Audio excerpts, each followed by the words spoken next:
వాక్య నుంచి చిన్న ప్రార్థన చేసుకుందాం.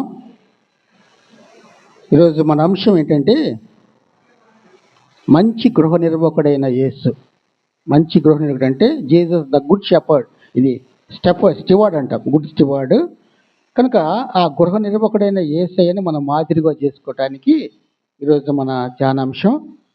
చదవబడిన వాక్య భాగంలో ఒకసారి మనం చూద్దాం. చివరి 8వ వచనంలో, దేవుడు వారిని ఆశీర్వదించెను, ఎట్లనగా మీరు ఫలించి అభివృద్ధి పొంది విస్తరించి భూమిని నిండించి దాన్ని లోపర్చుకుని సముద్రపు చేపలను ఆకాశ పక్షులను భూమి మీద ప్రాకు ప్రతి జీవిని ఏలుడని దేవుడు వారితో చెప్పాను.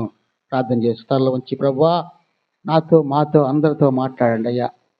మీరు మాట్లాడే దేవుడవు, మంచి బోధకుడవు నాయన. మీ మాటలు వింటకు మాత్రమే మీ సన్నిధిలో ఉన్నామయ్యా. మీ పరిశుద్ధ సన్నిధి మా మధ్య ఉంచి మాతో మాట్లాడండి అయ్యా. అందరం దేవుని ఆహ్వానిస్తూ ప్రార్థన చేసుకుందాం.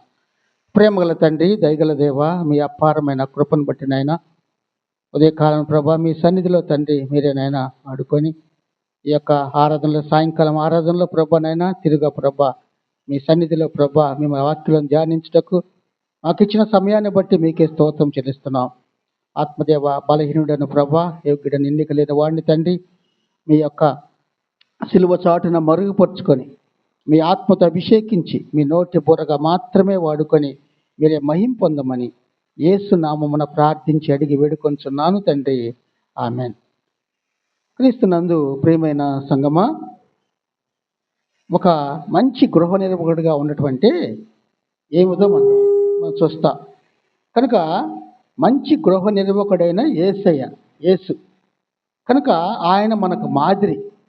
కనుకని మనం చూస్తే మంచి నిర్వాహకుడిగా, గృహ నిర్వాహకుడిగా ఉండటం అంటే దాన్ని ఎప్పుడైనా మనం ఆలోచించాలా. ఏంటంటే ఒకసారి మనం చూస్తే గృహ నిర్వాహకత్వం అనే మాటకు కొన్నిసార్లు అనుకుంటాము, డబ్బు ఉంటేనే ఆ డబ్బుల్ని మనం డిస్ట్రిబ్యూట్ చేస్తా దాన్ని వాడుతూ ఉంటాం అనుకుంటాం. దాని గురించి కాదు. దేవుడు మనకు అప్పగించినటువంటి ప్రతి దాన్ని మనం ఎలా నిర్వహిస్తామో దాని గురించే. దేని గురించి? ముఖ్యంగా ఫస్ట్ మన సమయం గురించి, అవర్ టైం. రెండవదిగా సామర్థ్యాలు, ఎబిలిటీస్. మూడవదిగా సంబంధాలు, రిలేషన్షిప్స్. నాలుగవదిగా సృష్టి. కనుకనే ఈ సృష్టి, క్రియేషన్. కనుక మనం గృహ నిర్వాహకత్వం అంటే మనకేదో ఉన్నటువంటి డబ్బుతోటో దానితోటో మనం ఏదో దాన్ని నిర్వహిస్తున్నాం అనుకోకుండా, గృహ నిర్వాహకత్వం అనే మాటకు యేసుక్రీస్తు ప్రభు చెప్పినటువంటి మాట ఏంటంటే మన సమయాన్ని, మన సామర్థ్యాన్ని, మన సంబంధాలని, ఈ సృష్టి అంతటి మీద గృహ నిర్వాహకత్వం ఉండమంటాడు. గృహ నిర్వాహకం స్టివార్డ్షిప్ అంటాం, స్టివార్డ్. కనుకనే ఈరోజు ఈ ప్రారంభంలో మనం చదివినటువంటి వాక్య భాగంలో మనం చూసినప్పుడు ఇక్కడ ఒక ఆజ్ఞ ఏమంటే ప్రధానమైంది. దేవుడు అంటున్నాడు, మీరు ఈ భూమిని నిండించాలా, దాన్ని లోపరుచుకోవాలా. లోపరుచుకున్న తర్వాత సముద్రపు చేపలు కావచ్చు, ఆకాశ పక్షులు కావచ్చు, సమస్త భూమి మీద ప్రతి జీవిని ఏలడం. ఆ ఏలడమే మన గృహ నిర్వాహకత్వం. కనుకనే దాన్ని ఏలాల. అందుకనే ఆదామవ్వలకు దేవుడు ఇచ్చిన ఆజ్ఞ ఫలవంతంగా ఉండండి, ఫ్రూట్ఫుల్ లైఫ్, బీ ఫ్రూట్ఫుల్ అంటే ఫలవంతముగా ఉండండి అనే మాటని ఈ భూమిని లోపరుచుకోవాలా. ఈ భూమిని మనం లోపరుచుకోవాలా, భూమి మనల్ని కాదు, మనం దాన్ని లోపరుచుకోవాలా.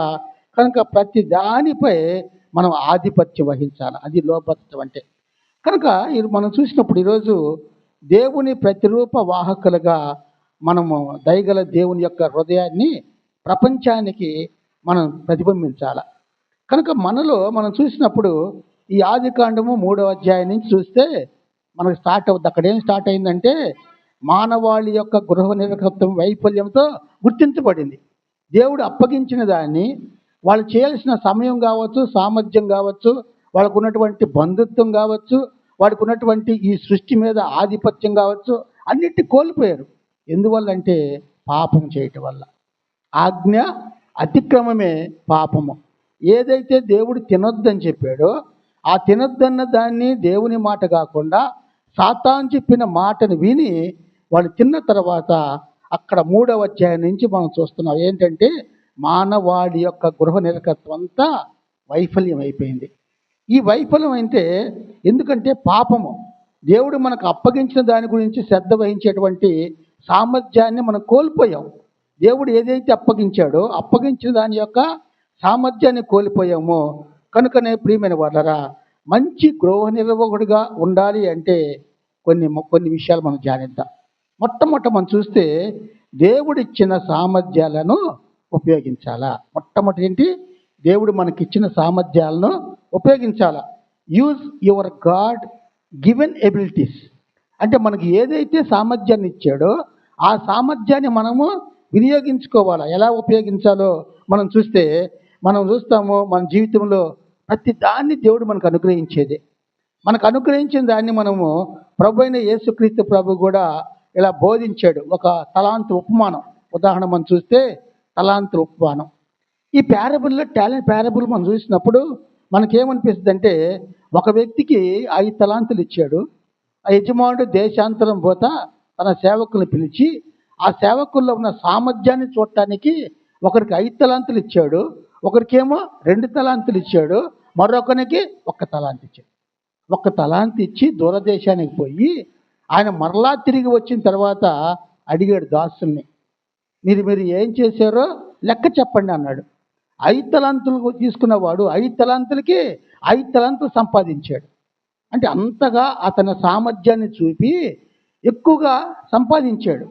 కనుక 2 తీసుకున్నవాడు కూడా వచ్చి 2గా ఇంకా ఎక్కువగా సంపాదించాడు. అప్పుడు అన్నాడు, బలా నమ్మకమైన మంచి దాసులారా.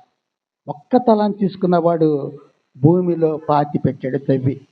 కనుక ఎందుకు ఈ మాటలంటే మత్తయి సువార్త 25వ అధ్యాయము, మత్తయి సువార్త 25వ అధ్యాయం మనం చూస్తే మత్తయి సువార్త 25వ అధ్యాయం 14 నుంచి 30 వరకు ఈ మాటలు మనకు కనిపిస్తాయి. ఎందుకు ఆ మాట అంటే, ఇద్దరు వ్యక్తులేమో ఆకిచ్చిన సామర్థ్యాన్ని వాళ్ళు ఏం చేశారు అంటే, సామర్థ్యం అంటే తలాంత్ అంటే కరెన్సీ కావచ్చు, ఏమైనా కావచ్చు.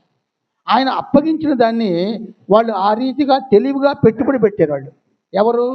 5 తలాంతుల వాడు, 2 తలాంతులు తీసుకున్నవాడు తెలివిగా వారు ఏం చేశాడు? పెట్టుబడి పెట్టి ఆ పెట్టుబడి వల్ల అంత అయితే యజమాని ఇచ్చాడు అంత సంపాదించాడు. వాళ్ళు అంత సంపాదించిన సేవకులు యజమాని వచ్చినప్పుడు ప్రశంసించబడ్డారు. వాళ్ళు ఆయన అప్రిషియేట్ చేశాడు. ఎందుకని?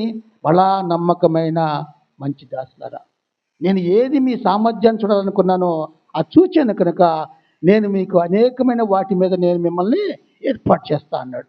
అలాగే దేవుడిచ్చిన సామర్థ్యాలను మనము వనరులను రాజ్య ప్రయోజనం కోసం ఉపయోగించాలా. దేవుని కోసమే, దేవుని యొక్క రాజ్య స్వార్థ కోసం మనం వినియోగించాలా. ఒకసారి 1 తలాంతుని చూస్తే అతను ఏం చేశాడు? పాతి పెట్టిన వ్యక్తి ఎటువంటి పని చేయకుండా, సామర్థ్యానంతా ఏమీ లేకుండా నిర్లక్ష్య పెట్టి, ఆయనకు భయపడి, ఆయన యజమానుడు కఠినమైన వాడని చెప్పి అనుకొని ఆ 1 తలాంతు తీసుకొని భూమిలో దాచిపెట్టిన వ్యక్తి. అంటే ఇచ్చినటువంటి గృహ నిర్వాహకత్వాన్ని చెయ్యలేని స్థితిలో తన సామర్థ్యాన్ని చూపలేని వ్యక్తి కనుక ఆ వ్యక్తిని ప్రభు అయిన యేసు అక్కడ ఉపమానంలో ఒక మాట మనం చూస్తున్నాం. చూడండి, ఇక్కడ మనం చూసినప్పుడు ఒక మాట ఉంది. అందుకు ఆయన, సోమరివైన చెడ్డదాసుడా, నేను విత్తని చోట కోయవాడను, చల్లని చోట పంట కూర్చుకుని వాడనైనా కఠినుడని నేను ఎరుగుదును గనుక నేను భయపడి వెళ్ళి నీ తలాంతును భూమిలో దాచిపెట్టింది. ఇదిగో నీది నీవు తీసుకునమని. వాళ్ళిద్దరిలో ఆ మాట లేదు. అయ్యా, నువ్వు మాకు 5 తలాంతులు ఇస్తే 5కి 5 సంపాదించాను అయ్యా. ఎలా వృద్ధి చేశాడు? వాళ్ళ పెట్టుబడి పెట్టి దాని మీద ఎక్కువగా సంపాదించాడంటే వాళ్ళలో ఉన్న ఎబిలిటీ, ఆ సామర్థ్యాన్ని చూపించారు. కనుక ఇతను చూపించకపోతే యజమానుడు వచ్చి ఒక మాట అన్నాడు, వాడిని చూచి, సోమరివైన చెడ్డదాసుడా. వాళ్ళని ఒక మాట అన్నాడు. అప్పుడు ఆయన ఒక మాట వాళ్ళ విషయంలో చూస్తే మనకి ఏమంటే, బలా నమ్మకమైన మంచి దాసులారా అనే మాట ఉంటుంది. వీడేమో సోమరి అయిన చెడ్డదాసుడా. అంటే దేవుడు మనకిచ్చిన సామర్థ్యాన్ని దేవుని కోసం ఉపయోగించుకోకుండా మనం కొన్నిసార్లు భూమిలో పాతి పెట్టినట్టుగా మనం బయటికి రాకుండా ఆ సామర్థ్యాన్ని, ఎబిలిటీస్ అన్నిటినీ మనం ఏం చేస్తున్నాం? దేవుని కొరకు వినియోగించుకుంటూ దాచిపెట్టుకుంటున్నాం. ఎందుకులే అనుకొని అలా దాచిపెడితే అంటాడంట, సోమరివైన చెడ్డ దాసుడు అంటాడు. ఒకవేళ మనం వాడిని వాడుకుంటే ఆయన ఏం చేస్తాడు, మనల్ని ప్రశంసిస్తాడని మనం తెలుసుకోవాలా. కనుక అతనికి ఏమన్నాడు అక్కడ చూడండి, ఇక్కడ అందుకు ఆయన మిక్కిలి అలుపులైన వీరిలో ఒకనికైనా ఇలాగూ చేయలేదు కనుక నాకు మీతో నిశ్చయంగా చెప్తున్నానని వీరు నిత్య శిక్షకు నీతిమంతు నిత్య జీవమునకు పోవద్దురనే మాట మనం చూస్తాం అక్కడ. కనుకనే ప్రియమైన వాళ్ళరా, ఎప్పుడైతే ఈ మాట ఎందుకు వచ్చిందంటే, ఇతను ఎప్పుడైతే పాతి పెట్టిన వ్యక్తిని ఏమన్నాడు, ఆ తీసి ఒక్కటి కూడా 10 తలాంతులకి ఇచ్చేసేయమన్నాడు. 5 10 చేశాడు. అంటే ఎవరు ఎక్కువగా దేవుని సన్నిధిలో వినియోగించుకుంటారో సామర్థ్యాన్ని వారికి రెట్టింపు దేవుడు ఇంకా ఇస్తాడు. ఎవరు చేయలేకపోతున్నారో వాడిని కూడా తీసి వీళ్ళకే ఇచ్చేస్తాడు. అంతగా దేవుడు మన సామర్థ్యాలని ఉపయోగించాలని, మన గృహ నిర్వర్తన ఎలా ఉంటుందో దేవుడు మనల్ని గమనిస్తున్నట్టుగా మనం చూస్తున్నాం. అప్పుడు అన్నాడు, పనికి మాలిన 30 వచ్చినమ్మా, మత్తయి సువార్త 25:30లో, మరియు పనికి మాలిన ఆ దాసుని వెలుపటి చీకట్లోనికి త్రోసివేయడి, అక్కడ ఏడ్పును పండ్లు కొరటయో ఉండని. ఎక్కడున్నాడు? పాతాళంలో ఉండిపోయాడు, పాతాళానికి వెళ్ళిపోయాడు.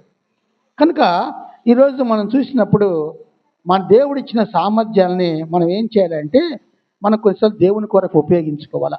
ఒకసారి పాటలు పాడేది ఇస్తాడు, ఒకసారి వాక్యం చెప్పేది ఇస్తాడు, ఒకసారి మనం ఈ ఇన్స్ట్రుమెంట్స్ ఇస్తాడు, రకరకాలుగా ఇస్తాడు సామర్థ్యాన్ని. ఆ సామర్థ్యాన్ని మనం ఉపయోగించుకోకపోతే దేవుడు ఇచ్చిన దాన్ని నిర్వీర్యమైపోద్ది అంతే. అలాంటి నిర్వీర్యమయ్యి ఎవరిలాగా ఉంటామో, ఒక్క తలాంతు తీసుకొని భూమిలో త్రవి పాతి పెట్టినా ఆ యొక్క స్వామరిల వలె మనం ఉంటాం ప్రియులారా.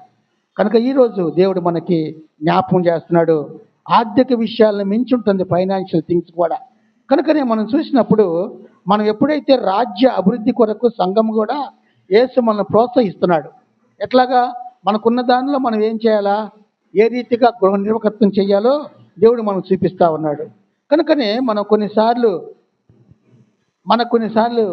ఏమనిపిస్తుంది అంటే, ఒకసారి మనం చూస్తే మన వృత్తి, మనం ఏ ప్రొఫెషన్లో ఉన్నామో ఆ వృత్తి పరంగా కావచ్చు, లేదా కొన్నిసార్లు క్రియేటివిటీగా ఉంటాం. కొంతమంది ఆర్ట్ వేసేవాళ్ళు, కొన్నిసార్లు వేసేవాళ్ళు వాళ్ళ విషయంలో కావచ్చు, లేకపోతే కొంతమంది లీడర్షిప్గా నాయకత్వంగా ఉండేవాళ్ళు ఉంటారు. అలాంటి వాళ్ళు ఎవరున్నా వాళ్ళు ఒక సామర్థ్యాన్ని తప్పక ఉపయోగించుకుంటారు కనుక భయంతో దాన్ని పూడ్చిపెట్టకూడదు, పాతి పెట్టకూడదనే మాట అన్నాడు. ఎందుకంటే we are call to use what we have, not bury. మనం ఎందుకోసం పిలువబడమంటే మన సామర్థ్యాన్ని ఉపయోగించుకోవటానికి, భూమిలో పాతి పెట్టని కాదనే మాట అన్నాడు. రెండవదిగా చూస్తే ఇతరుల అవసరాలను తీర్చండి అనే మాట. Serve the needs of the others. ఇక్కడ మనం చూస్తే ఈ మాటలో మనకు జ్ఞాపకం వచ్చేది ఇతరులకు సేవ చేయటం. ఒకవేళ మనం ఎంత హోదాలో ఉన్నా, మన ఎంత తక్కువలో ఇతరులు ఉన్నా వాళ్ళ కోసం మనం సేవ చేయాలా. ఎవరా సేవ చేశారంటే యేసుక్రీస్తు ప్రభు. శిష్యుల యొక్క పాదాలు కడిగాడు ఆయన. అంటాడు ఇక్కడ, Jesus act of washing his disciples feet అంటాడు. అంటే ఆయన శిష్యుల పాదాలు కడిగేటువంటి ప్రక్రియ ఎంత గొప్పది. ఆయన దేవుడై ఉండి మానవుడిగా ఈ లోకంలో జన్మించి అంత గొప్పగా ఎన్నో భయంకరమైన, ఆయన ఎంతో గొప్ప మరి బోధనలు చేసి ఎంతమందినో స్వస్థపరిచి అంతగా మరి ఉన్న వ్యక్తి శిష్యుల పాదాలు కడిగాడంటే అక్కడ తగ్గింపు జీవితం చూపిస్తున్నాడు, స్వభావాన్ని. కనుక చూడండి ఒకసారి యోహాను సువార్త 13వ అధ్యాయము, 13వ అధ్యాయము 4-5 వచనాలు చూస్తే అక్కడ యేసుక్రీస్తు ప్రభు వాళ్ళు భోజనానికి కూర్చున్నప్పుడు ఆయన భోజన పంక్తిలో నుండి లేచి తన పై వస్త్రము అవతల పెట్టివేసి ఒక తువాలు తీసుకొని నడుమునకు కట్టుకొని అంతటా పళ్ళెములో నీళ్లు పోసి శిష్యుల పాదముల కడుటకును తాను కట్టుకున్న తువాలుతో తుడుచుటకును మొదలుపెట్టాను. ఎంత ఇది! ఆయన పై వస్త్రాన్ని ప్రక్కన పెట్టాడు, ఒక తువాలు తీసుకొని నడుము కట్టారంటే ఊరంటే సేవకుడు ఒక యజమాని దగ్గర కావచ్చు, జమీందార్ దగ్గర కావచ్చు, ఒక గొప్ప వాళ్ళ దగ్గర పనివాడు ఉంటే ఆ పనివాడు ఎక్కడ ఉండాలంటే వాడు నడుము కట్టుకోవాలి, టవలు ఇట్లా వేసుకోకూడదు. ఎందుకు? తగ్గింపది, బానిసగా. ఆ తగ్గింపులో యేసుక్రీస్తు ప్రభు ఆ నడుముకు తువాలు కట్టుకొని పై వస్త్రం అక్కడ ప్రక్కన పెట్టి ఆయన శిష్యుల యొక్క పాదాలు కడగటానికి పళ్ళెములో నీళ్లు పోసి ఒక్కొక్కరి పాదాలు కడిగాడు ప్రియులారా. కనుక అంత ఎంత తక్కువ పనైనా సరే సేవ అనేది అదే. ఎంత తక్కువ పని అది. శిష్యుల పాదాలు కడగాలంటే వాళ్ళు ఎంత మురికిగా ఉన్నాయో పాదాలు మనకు తెలుసు. వాళ్ళు ఎందుకు కొన్ని కిలోమీటర్లు వాళ్ళు తిరుగుతూనే ఉంటారు సేవ కోసం. ఏసై కూడా తిరిగాడు వాళ్ళతో. కానీ అటువంటి పాదాలు ఆయన కడిగాడంటే దానిలో మనకు ఒక మాదిరి చూపిస్తున్నాడు. తగ్గింపు మాదిరి సేవ. ఆ సేవలో మనం చూస్తే యేసుక్రీస్తు ప్రభు అంటున్నాడు, క్రీస్తు యేసును కలిగిన ఈ మనసు మీరును కలిగి ఉండండి. ఫిలిప్పీలకు రాసిన పత్రిక 2వ అధ్యాయము, అపోస్తలుడు అంటే పౌలు ఫిలిప్పీలకు రాసిన పత్రిక 2వ అధ్యాయము అని చూస్తే 2వ అధ్యాయము 5వ వచనంలో క్రీస్తు యేసును కలిగిన ఈ మనస్సు మీరును కలిగి ఉండడి. ఆయన దేవుని స్వరూపము కలిగిన వాడై ఉండి ఆయన దేవునితో సమానముగా ఉండుట విడిచిపెట్టకూడని భాగ్యమని ఎంచుకొనలేదు, కానీ మనుషుల పోలికగా పుట్టి దాసుని స్వరూపమును ధరించి. ఏం స్వరూపం ధరించిన ఆయన? దాసునిగా. ఒక దాసునిగా నడుముకు తువాలు కట్టుకొని పళ్ళెంలో నీళ్లు పోసి ఒక్కొక్క శిష్యుని యొక్క పాదాలు అడగటం అంటే దాసునిగా. ఎంతగా తగ్గించుకోండి ఆయన. దేవుని స్వరూపం గలవాడైండి కూడా అంతగా తగ్గించుకొని అంటాడు అక్కడ, తన్ను తానే రిక్తునిగా చేసుకొనెను. రిక్తునిగా అంటే ఎంటీ, ఏమీ లేదంటే ఆయనలో. అంటే ఆయనలో ఎటువంటి శక్తి లేదు, ఎటువంటి దైవత్వం లేకుండా ఒక మానవుడిగానే ఆయన జీవించింది. ఎందుకంటే అంత దాసుని స్వరూపము ధరించుకున్నాడు. రిక్తునిగా అనే మాట మనం చూస్తే గ్రీకు భాషలో కెనోసిస్ అంటారు. కెనోసిస్ అనే మాట ఎంటీ, ఖాళీ. అంటే ఎందుకు రిక్తునిగా ఉన్నాడు? దేవుడే దాసునిగా ఈ లోకానికి రావాలంటే తల్లి గర్భమైన మరియమ్మ గర్భములో సశరీరుడుగా జన్మించాడు ఆయన శరీరంతో. ఆ శరీరంతో జన్మించిన ఆయన ఎక్కడికి వెళ్ళాడు? ఆయన సిలువకు వెళ్ళటానికి కూడా అనేదిగా ఉన్నాడు. కనుక అంతగా తగ్గించుకున్నాడు, రిక్తుని చేసుకున్నాడు కనుక. మరియు ఆయన ఆకారమందు మనుషుడిగా కనబడి మరణము పొందినంతగా, అనగా శిలువ మరణం పొందినంతగా విధేయత చూపిన వాడై తన్ను తాను తగ్గించుకొని. విధేయత, ఆ హంబుల్నెస్, ఆ విధేయత, హ్యూమిలిటీ లేకపోతే మన జీవితాలు ఉంటాయి. కనుకనే ఇతరుల అవసరాలు మనం తీర్చాలి అంటే మనలో కావాల్సింది తగ్గింపు జీవితం. మనకు కావాల్సింది ఏంటంటే ఇతరులను ప్రేమించే మనస్తత్వం కావాలా.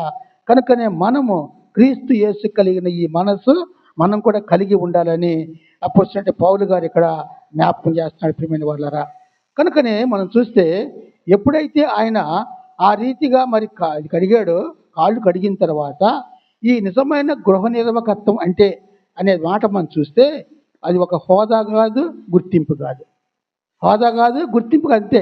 నీకు అప్పగించిన పనిని నువ్వు ఎలా చేస్తున్నావు, నీ సామర్థ్యాన్ని చూపిస్తున్నావు, దాన్ని ఎక్కువగా చేయాలా. రెండవదిగా ఇతరుల అవసరాలు కూడా మనం తీర్చేవారిగా ఉండాలా. వాళ్ళని ప్రేమించాలా, తగ్గింపుతో వాళ్ళని పలకరించాలా. కనుక వాళ్ళు ఎలాగా యేసయ్య తగ్గించుకొని విధేయత చూపాడో ఆ రీతిగా మనం కూడా అలాగే ఉండాలని జ్ఞాపకం చేస్తున్నాడు. కనుకనే మానవాళి రక్షణకు ఆయన అంతిమ గృహ నిర్వాహకుడైన యేసు నిస్వార్థమైన సేవ చేశాడు. ఆయన మానవాళి రక్షణ, మనందరి సర్వ మానవాళి పాప పశ్చాత్తాప నిమిత్తము, ప్రాయశ్చిత్తం నిమిత్తము యేసయ్య సిలువలో మరణించాడు పిల్లరా. అటువంటి ఆయన యొక్క గృహ నిర్వాహకుడైన యేసు నిస్వార్థమైన సేవ చేసినట్టుగా మనం చూస్తున్నాం. ఎందువల్లంటే ఇతరుల పాదాలు కడగడం అనే ప్రాథమిక సామర్థ్యాన్ని ఆయన చూపించాడు. అదే తగ్గింపు జీవితము, అదే విధేయత మనం కూడా కలిగి ఇతరులకు మనము సేవ చేసేవారంగా ఉండాలి. మూడవదిగా చూస్తే సమయాన్ని సద్వినియోగం చేసుకోవాలా. Make the most of your time అంటాడు. Make the most of your time. ఏం సద్వినియోగం చేసుకోవాలంటే ఈ యొక్క మనం చూస్తే 4 సువార్తలు, మత్తయి, మార్కు, లూకా, యోహాను సువార్తలు, ఎక్కడన్నా కానీ యేసు అణగారిన వారి పట్ల కావచ్చు, రోగుల పట్ల కావచ్చు, పేదవారి పట్ల కావచ్చు, ఆయన ఎప్పుడు వాళ్ళని విడిచి దూరంగా వెళ్ళిపోవాలా. వాళ్ళని ఏం చేశాడు? ఆయన నిరంతరము కరుణ చూపాడు, వాళ్ళ మీద కనికరం చూపాడు. కనికరం చూపి వాళ్ళని ప్రేమించాడు, వాడిని స్వస్థపరిచాడు, అనేకుల్ని బలపరిచాడు. కనుక మనం చూస్తే యేసు ప్రభు ప్రధానముగా వారి కోసం సమయాన్ని కేటాయించాడు కదా. యేసయ్య ఏం సమయం కేటాయించాడు? ఆయన నిద్రపోయే తక్కువ, ఎప్పుడు జనసమూహము ఆయన చుట్టూ ఉండేవాళ్ళు. వాళ్ళందరి కోసం సమయాన్ని కేటాయించి వారితో పాటే ఉన్నాడు. వారిని స్వస్థపరిచాడు, వారిని ఆదరించాడు, వారిని బలపరిచినట్టుగా మనం చూస్తున్నాం ప్రియులారా. కనుకనే మన దైనందిక జీవితాల్లో కూడా మనం ప్రజలకు ఎలా ప్రాధాన్యత ఇస్తున్నాం, మన సమయాన్ని మనం కూడా తెలుసుకోవాలి. ఇతరుల కోసం మన సమయాన్ని ఎంత కేటాయిస్తున్నాం, ఇతరులకు సేవ చేయటానికి, లేదా మన సమయాన్ని ఏ రీతిగా సద్వినియోగం చేసుకున్నామో ఒక్కసారి మనం జ్ఞాపకం చేసుకోవాలని ఈ రాత్రి ప్రభు మనకు జ్ఞాపకం చేస్తున్నాడు. మనం ఎప్పుడైతే యేసుక్రీస్తు ప్రభు అయితే ఒక్క క్షణం కూడా ఆయన ఎప్పుడు సమయాన్ని వృధా చేసుకోలేదంట. ఎంత వయసు ఆయనకి? 33.5 సంవత్సరానికి ఆయన మరణించాల. కానీ 33 సంవత్సరాల వయసులో ఎంత గొప్ప సేవ చేశాడు. 30 సంవత్సరాలకి బాప్తీసం తీసుకొని 3.5 సంవత్సరంలో గొప్ప సేవ చేశాడు ఆయన. ఎంత సేవ? 4 సువార్తల మనిషి అయితే అది మొత్తం రాయగలిగితే భూలోకమే సరిపోదంటారు. ఆయన చేసిన గొప్ప పరిచర్య. అటువంటి పరిచర్య 3.5 సంవత్సరాలే చేశాడు. ఎందువల్ల? ప్రతి దానికి సమయం కేటాయించాడు. ఆ సమయం తీసుకున్నాడు, ప్రజలను స్వస్థపరిచాడు, వారితో మాట్లాడాడు, వారికి ఆహారం ఇచ్చాడు, వాళ్ళకి ఆకలితో ఉన్న వాళ్ళకి. అంతేకాదు శిష్యులు కూడా ఒక్కోసారి అవిశ్వాసంతో ఉంటే వాళ్ళని బలపరిచాడు. ఈ రీతిగా ఎంతమంది కుష్టి వ్యాధులను స్వస్థపరిచాడు. ఇంకా దయ్యములు పట్టి సమాధుల్లో ఉన్న వ్యక్తిని కూడా యేసయ్య స్వస్థపరిచి ఒక మామూలు మనిషిగా తయారు చేసిన పిల్లరా. కనుకనే మనము మన సమయాన్ని ఎంతగా దేవుని కొరకు వినియోగిస్తున్నామో ఒకసారి మనం జ్ఞాపకం చేసుకోవాలని ప్రభు జ్ఞాపకం చేస్తున్నాడు. ఎందుకంటే మనం చూస్తే యేసయ్య ఒక్క క్షణం వృధా చేయకుండా ఎల్లప్పుడూ ఆయన తప్పు పట్టలేని సమయంలో నిర్వహించబడ్డాడు. ఎప్పుడు ఆయన్ని ఈ యేసయ్య ఈ పని చేయలేదు ఈ సమయంలో అంటానే లేదు. కనుక ఆయన ఏ సమయంలో ప్రతి ఒక్కరి దగ్గర ఉండేవాడు ఆయన. కనుకనే ప్రియమైన వాళ్ళరా, మన సమయాన్ని హెచ్చించడం ద్వారా యేసయ్య ప్రేమ మనం ఆయన యొక్క న్యాయములు, నీతి, మంచి నిర్వహణగా మనం ఉండటానికి దారి తీస్తుంది. దానికోసం మనం పిలువబడ్డామని మనం జ్ఞాపకం చేసుకోవాలి. మనం ఎందుకు పిలువబడ్డామంటే దేవుని యొక్క గృహ నిర్వాహకత్వంలో మనం ఏం చేయాలో మొట్టమొదట మనము ఆయన ఏం చేయాలంటే మన సామర్థ్యాలను ఉపయోగించాలా. రెండవదిగా మన గృహ నిర్వాహకత్వం ఏంటంటే మన యొక్క ఇతరుల అవసరాలను మనం తీర్చాలా. మూడవదిగా మన సమయాన్ని ఇతరుల కోసం దేవుని కొరకు వినియోగించాలా. కనుకనే ఈ సద్వినియోగం చేసుకునే మాట అందరూ తెలుసు. ఎఫెసీయులకు రాసిన పత్రిక 5వ అధ్యాయము అపోస్తలుడైన పౌలు 5వ అధ్యాయము 15-16 వచనాలు. 15-16 దినములు చెడ్డవి గనుక మీరు సమయమును పోనీయక సద్వినియోగం చేసుకోవచ్చు, అజ్ఞానుల వలె కాక జ్ఞానుల వలె నడుచుకొనడి. అజ్ఞానం అంటే తెలిసి తెలియని వాళ్ళలాగా ఉండొద్దు. జ్ఞానుల వలె నీ సమయాన్ని సద్వినియోగం చేసుకో. ఎలా సద్వినియోగం చేయాలా? ఇతరుల కోసం, దేవుని సేవ కోసం, దేవుని కొరకు పాటలు పట్టడానికి, దేవుని సన్నిధిలో గడపటానికి, దేవుని సన్నిధిలో స్తుతించటానికి, దేవుని సన్నిధిలో నీకున్నటువంటి దేవుడిచ్చిన సామర్థ్యాన్ని నీకేదైతే గిఫ్ట్గా ఇచ్చాడో, వరంగా ఇచ్చాడో దాన్ని వినియోగించుకోవటానికి మన సమయం తీసుకోవాలని ప్రభు ఈ రాత్రి మనకు జ్ఞాపకం చేస్తున్నాడు. నాలుగవదిగా చూస్తే త్యాగానికి సిద్ధంగా ఉండండి అంటాడు. బీ ప్రిపేర్డ్ ఫర్ సాక్రిఫైస్ అంటాడు. Be prepared for sacrifice. ఏంటి త్యాగానికి సిద్ధంగా ఉండాలంటే యేసుక్రీస్తు ప్రభు యొక్క గృహ నిర్వాహకత్వపు పరాకాష్ట ఆయన సిలువపై త్యాగపూరిత మరణం అది.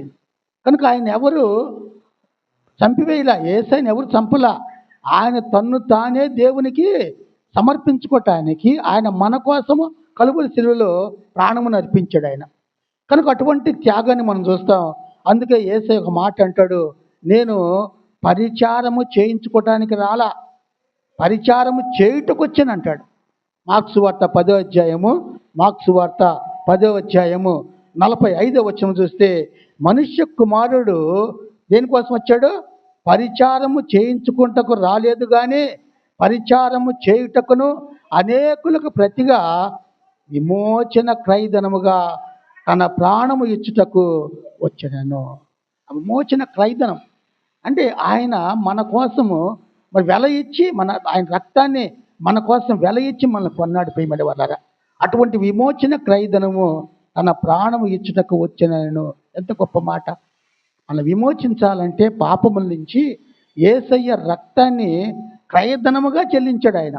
ఆ క్రయధనముగా చెల్లించడం వల్లే మనం ఈరోజు రక్షణ పొంది విమోచించబడి ఆయన బిడ్డలుగా మనం జీవిస్తున్నాం సాక్షులుగా. కనుకనే ఆయన త్యాగానికి సిద్ధంగా ఉన్న గృహ నిర్వాహకుడు. అటువంటి గృహ నిర్వాహకత్వంలో ఈ లోతైన ప్రకటన భూమిపై యొక్క మిషన్ యొక్క త్యాగపూరిత స్వభావాన్ని సంగ్రహిస్తుంది. అలాగే విశ్వాసులు కూడా ఇటువంటి త్యాగపూరిత ప్రేమను ప్రతిబింబించాలా. సిలువ యొక్క పరివర్తన శక్తికి అనుగుణంగా మన జీవితాలను కాపాడుకునే బాధ్యత మనకుంది. మన జీవితాలను కాపాడుకోవాలి. ఎలా? దేవుని కొరకే నేను సమర్పించుకోవాలా, నేను ఆయన కొరకే జీవించాలా. ఎలా జీవించాలా? అపోస్తలుడైన పౌలు మరి ముందు అతని జీవితం ఎలా ఉంది? క్రైస్తవులు కనపడితే పట్టి బంధించి చెరసాల్లో వేశారు. అనేకులు చనిపోవటానికి కారకుడయ్యాడు, హత్య చేసిన వాడు. అటువంటి వ్యక్తి ఎప్పుడైతే పరివర్తనం చెందాడో దమస్కు మార్గంలో ఆ యొక్క దేవుని వెలుగు చూచి ఆ స్వరము విని మారిన తర్వాత అతను ఎంతగా అవమానం వచ్చినా, నిందలు వచ్చినా, కోడ దెబ్బలు వచ్చినా, ఆయన ప్రయాణం చేస్తుంటే ఓడ బద్దలైపోయి ఎంత ఇదైనా ఎక్కడికి వెళ్ళినా దేవుని కొరకే ఉన్నాడు. ఎందుకంటే తను కూడా త్యాగం చేసుకున్నాడు జీవితాన్ని. అందుకంటాడు, నేను బ్రతుకుట క్రీస్తే చావైతేలా. ఫిలిప్పీయులకు రాసిన పత్రిక 1వ అధ్యాయము 21వ వచనంలో అంటాడు, నా మట్టుకైతే బ్రతుకుట క్రీస్తు, చావైతే లాభము. ఆయన అయినను శరీరముతో నేను జీవించుటయే నాకున్న పనికి ఫలసాధనమయ్యేలా నేనేమి కోరుకుందనో నాకు తోచలేదు. ఈ రెంటి మధ్యన ఇరుకబడి ఉన్నాను. నేను వెడలిపోయి క్రీస్తు కొడవడాలని నాకు ఆశ ఉన్నది, అది నాకు మరి మేలు. రెంటి మధ్య ఇరుక్కుండంట ఆయన. అంటే మరణము జీవ రెంటి మధ్య ఇరుక్కున్నప్పుడు ఆయన అంటాడు ఇక్కడ, రెంటి మధ్య ఇరుకుపడి ఉన్నాను, కానీ నేను వెడలిపోయి అంటే మరణించినప్పుడు క్రీస్తుతో కూడా ఉంటాను అనేటువంటి నిరీక్షణ. ఆ నిరీక్షణ నాకు మరి మేలు అంటాడు. కనుక ఈ రాత్రి మనం బ్రతికేది క్రీస్తు కొరకే. క్రీస్తు కొరకే మనము మరణించే వారికి ఉండాలి. అటువంటి త్యాగపూరితమైనటువంటి ఆ గృహ నిరకత్వం మనం కూడా ఉండాలని ప్రభు జ్ఞాపం చేస్తున్నాడు. చివరిగా చూస్తే పర్యావరణం పట్ల శ్రద్ధ. పర్యావరణం అంటే ఈ భూమిని దేవుడు ఇచ్చాడు కదా, పశువులను ఇచ్చాడు, చేపలను ఇచ్చాడు, తర్వాత ఆ జంతు అన్నిటిని ఏలమన్నాడు ఆయన. కనుక సృష్టిని కూడా, సృష్టిలో ఉన్న పర్యావరణాన్ని, ఎన్విరాన్మెంట్ని అంటాడు ఇక్కడ, care for the environment. Care for the environment అంటే పర్యావరణ పట్ల మనం జాగ్రత్త వహించాలా, అది శ్రద్ధ తీసుకోవాలా. ఏంటి ఆ శ్రద్ధ అంటే, నేడు మనం అర్థం చేసుకున్నట్లుగా పర్యావరణ సమస్యలను బైబిల్ స్పష్టంగా ప్రస్తావించవచ్చు, కానీ దేవుడు అంటాడు జాగ్రత్తగా చూసుకోవడానికి అంటాడు. ఇప్పుడు మనం జీవిస్తున్నామంటే ఎన్విరాన్మెంట్లకు ఎంత మార్పు వచ్చింది. పొల్యూషన్ ఎక్కువగా, ఆ పొల్యూషన్ వస్తుంది. తర్వాత రకరకాలుగా ఇప్పుడు వాహనాల నుంచేమో కార్బన్ మొనాక్సైడ్ వస్తుంది, తర్వాత ఒక్కొక్క దాని మీద కార్బన్ డయాక్సైడ్. అలాగే మనం చూస్తే ఓజోన్ పొర కూడా రంధ్రాలు పడి సూర్యుని యొక్క కిరణాలు పడిపోతాయి, యూవి ఆల్ట్రారేస్. అలాగన్నీ వల్ల ఏమవుతుందంటే సృష్టిలో ఉన్న పర్యావరణం కూడా బాగా క్షీణించిపోతుంది. మనం దాన్ని కాపాడాల్సిన వారం. ఎందుకంటే దేవుడు మనకు అది ఇచ్చాడు, అప్పగించాడు. ఆది కాండము యొక్క ప్రారంభ అధ్యాయంలోనే 1వ అధ్యాయం మనం చదువుకున్నాం. చూడండి ఇక్కడ ఆది కాండము 1వ అధ్యాయము 28వ వచనంలో ఆ మాట ఉంది. దేవుడు వారిని ఆశీర్వదించెను, ఎట్లనగా మీరు ఫలించి అభివృద్ధి పొంది విస్తరించి భూమిని నిండించి దాన్ని లోపరుచుకొనుడి, సముద్రపు చేపలను, ఆకాశ పక్షులను, భూమి మీద పాకు ప్రతి జీవుని ఏలుడని. అంటే నీ స్వాధీనంలో, మన స్వాధీనంలో ఉంచాడు దేవుడు. కానీ ఆ స్వాధీనం దాటిపోయి పర్యావరణంలో దెబ్బతింటుంది కనుక దాని విషయం కూడా జాగ్రత్త తీసుకోవాలి. తీసుకొని ప్రభు మనకి జ్ఞాపకం చేస్తుంది. ఎందుకంటే ఈయన దేవుని యొక్క ఆజ్ఞ సృష్టించబడిన ప్రపంచం యొక్క సామరస్యంగా మనం చూస్తున్నాం. దాని యొక్క బ్యాలెన్స్, సమతుల్యతను కూడా మనం కాపాడాలి. ఎలాగా? పర్యావరణంలో, ఎన్విరాన్మెంట్లో మనం చూస్తే కాలుష్యం లేకుండా ఉండాలి. ఢిల్లీలోకి వెళ్తే ఇప్పుడు అసలు ఎవరు ఊపిరి పీల్చుకోలేకపోతున్నారంట. తర్వాత వైజాగ్లో కూడా అట్లానే అయింది. ఎందువల్ల? ఆక్సిజన్ లేదు. ఆక్సిజన్ రావాలంటే మొక్కలు ఉండాలి. కనుక ఇవన్నీ ఎందువల్ల అంటే ఈ వెహికల్ పొల్యూషన్ కూడా ఎక్కువైపోయింది. వీటన్నింటి బట్టి వస్తున్నట్టుగా మనం చూస్తున్నాం ప్రియులారా. కనుకనే మంచి గృహ నిర్వాహకునికి ఉదాహరణ ఎవరంటే యేసుక్రీస్తు ప్రభే. ఆయన మంచి గృహ నిర్వాహకుడు. కనుకనే గృహ నిర్వాహకత్వంలో ఆయనకు మనం మాదిరిగా తీసుకొని ఆయన అనుసరించి మనం జీవించాలా. కనుకనే అంటాడు ఇక్కడ, మన బహుమతులను తెలివిగా ఉపయోగించుకోవాలా. దేవుడు మనకేం బహుమతులు ఇచ్చాడు? ఒక్కొక్క టాలెంట్ ఇచ్చాడు కదా. ఒక్కరికొక్క టాలెంట్. పాటలు పాడతారు, వాక్యం చదువుతారు, ప్రసంగిస్తారు, తర్వాత ఇంకా దేవుని స్తుతించే వాళ్ళు కొంతమంది ఉన్నారు, ప్రైజ్ అండ్ వర్షిప్. ఆ రీతిగా ఏ టాలెంట్ అయినా, మ్యూజిషియన్స్ కావచ్చు, ఎవరైనా కానీ ఈ టాలెంట్స్ అన్నిటి మనం ఏం చేసుకోవాలా? ప్రభు కొరకే ఆ గృహ నిర్వాహకులుగా మనం ఉండాలని ప్రభు కోరుతున్నాడు. కనుకనే సృష్టి పట్ల కూడా మనం శ్రద్ధ వహించాలా. దేవుని హృదయాన్ని ప్రపంచానికి ప్రతిబింబింపజేయాలి. మనం దేవుని హృదయాన్ని అంటాడు, as we do we reflect God's heart to the world. అంటే ప్రపంచాన్ని దేవుని వైపు తిప్పేటట్టుగా మనం ప్రతిబింబించాలి. అంటే మనం ఇవన్నీ ఎలా ఉండాలంటే ఒక మంచి గృహ నిర్వాహకుడైన యేసయ్యలాగా మనం ఉండాలి. ఆయన మాదిరి చేసుకొని మనం జీవించాలని ఈ మాటలు ముగిస్తున్న. ప్రార్థన చేసుకుందాం. తల ఉంచినట్లయితే చిన్న ప్రార్థన. ప్రభువా, మీరు మాతో మాట్లాడారయ్యా. మాకు ఇచ్చినటువంటి వనరులు కావచ్చు, మాకు ఇచ్చినటువంటి టాలెంట్స్ కావచ్చు, మాకు ఇచ్చినటువంటి సమస్తాన్ని బట్టి మీకే స్తోత్రం నాయన. మీరు ఇచ్చిన దాన్ని ఆయన మంచి గృహ నిర్వాహకుల వలె మీరు అప్పగించిన దాన్ని మీ కొరకు వినియోగించుకోవటానికి నాయన, మీరు ఇచ్చిన సామర్థ్యాన్ని మీలో ఉపయోగించుకొని ఇతరులకు ఉపయోగపడేటట్టుగా, అలాగే నాయన మీరు ఏ రీతిగా అయితే ప్రభా ఇతరులకు సేవ చేశారో మేము కూడా ఆ రీతిగా సేవ చేయటానికి, ఆ సేవలో తగ్గింపుతో మాదిరికరమైన మిమ్మల్ని మాదిరిగా చేసుకొని అటువంటి నాయన జీవితాన్ని జీవించడానికి సహాయం చేయి. ఇతరుల అవసరాలను తీర్చాలంటే ప్రభా మీలాంటి ప్రేమ నేను కలిగి ఉండాలా, మీ మనసు కలిగి నేను కూడా జీవించాలి ప్రభా. అంతేకాదు మీరు ఇచ్చిన సమయాన్ని మీ సన్నిధిలో వినియోగించుకోవటానికి ఎంత సమయమైనా, ఏ సమయమైనా మీ కొరకు నాయన ఒక సమయాన్ని కేటాయించుకొని ఆ సమయాన్ని సద్వినియోగం చేసుకొని నీ బిడ్డగా జీవించడానికి నాకు అవకాశమే నాయన. అంతేకాదు మీరు ఏ రీతిగా మీ జీవితాన్ని సమస్తమునైనా మా కొరకు త్యాగం చేశారో కలువరి సిలువలో, అలాగే మేము కూడా మీ కొరకునైనా మేము త్యాగం చేసుకొని మీ బిడ్డలుగా ఈ లోకంలో జీవించడానికి బలపరచండి అయ్యా. అలాగే పర్యావరణం పట్ల, ఈ సృష్టి పట్ల మీరు మనుషులకి మానవాళికి అప్పగించేటువంటి ఆ సృష్టిలో ఉన్న సమస్తాన్ని ఏలమన్నారు నాయన. దాని యొక్క మరి ఆ పర్యావరణం అంతా లోపించి కాలుష్యం పెరుగుతుంది నాయన.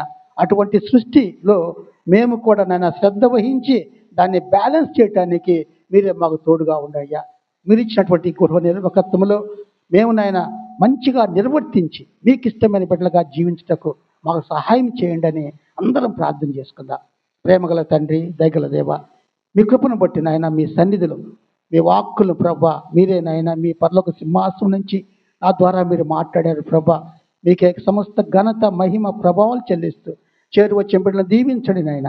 వాక్యము విత్తనము ప్రభా హృదయంలో నూరంతలుగా ఫలించి మీ కొరకైనా మీ గృహ నిర్వాహకత్వంలో మిమ్మల్ని పోలి ఆయన బిడ్డలు అనేకులను ప్రభా సేవ చేయటానికి, అనేకులకు నాయన మీ సమయాన్ని ఇవ్వటానికి, అనేకులకు ప్రభా మీ ప్రేమను చూపటానికి నాయన అన్ని సమస్తము తోడుగా ఉండి మీరే నడిపించమని, మీ వారి టాలెంట్స్ను ప్రభా మీరు ఇచ్చిన సామర్థ్యాలను ప్రభా మీ కొరకు వినియోగించుకొని వాళ్ళ నమ్మకమైన మంచి దాసురాలా అనేటువంటి ప్రశంసను ప్రభా మెప్పును మేమందరం పొందుకునే భాగ్యం మాకు కలుగు చేయమని యేసు నామమున ప్రార్థించి అడిగి వేడుకొనుచున్నాము తండ్రి.